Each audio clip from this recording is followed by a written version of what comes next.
सहानुभूति और परोपकारिता। सकारात्मक मनोविज्ञान में स्थायी खुशी पाने का एक सबसे शक्तिशाली मार्ग सहानुभूति और परोपकारिता है।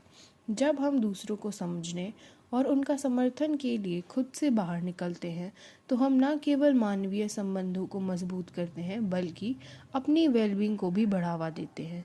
सहानुभूति या समानुभूति दूसरे व्यक्ति की भावनाओं को समझने और उनके साथ साझा करने की क्षमता है।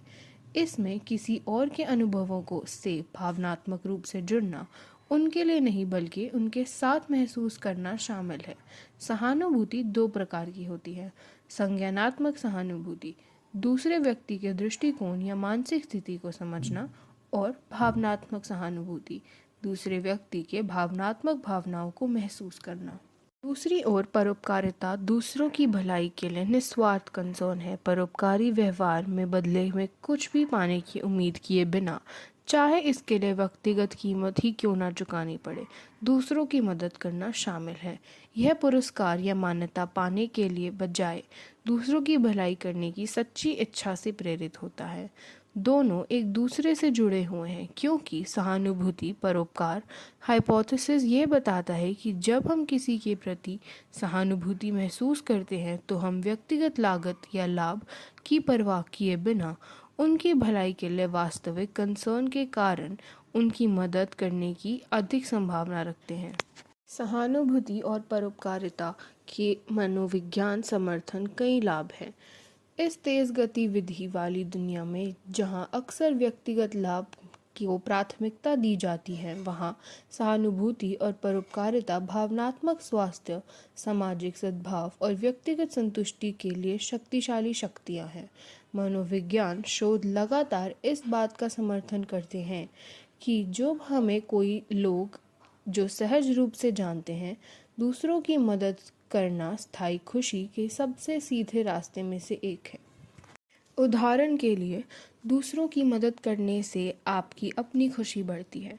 वैज्ञानिक रिसर्च से पता चलता है कि परोपकारी कार्य मस्तिष्क के पुरस्कार प्रणाली को सक्रिय करते हैं, जिसमें डोपामिन और ऑक्सीटोसिन जैसे सुखद रसायन या केमिकल्स निकलते हैं। यह प्राकृतिक सहायक का उत्साह मनोदशा को बेहतर बनाते हैं, जीवन को संतुष्टि को बढ़ाता और अर्थ की गहरी समझ को बढ़ावा देते हैं। सहानुभूति रिश्तों को मजबूत बनाती है। सहानुभूति दूसरों की भावनाओं को समझने और साझा करने की क्षमता भावनात्मक बुद्धिमत्ता का मूल है। यह संचार को बेहतर बनाती है, विश्वास को गहरा करती है और मजबूत व्यक्तिगत और व्यावसायिक रिश्तों का निर्माण करती है। सहानुभूति रखने वाले व्यक्तियों को दूसरों द्वारा सम्मान, समर्थन और महत्व देने जाने की संभावना अधिक होती है। उदाहरण के लिए, स्वयं सेवन या वॉलंटियरिंग को डिप्रेशन और दीर्घकालिक बीमारियों कम पाई गई हैं।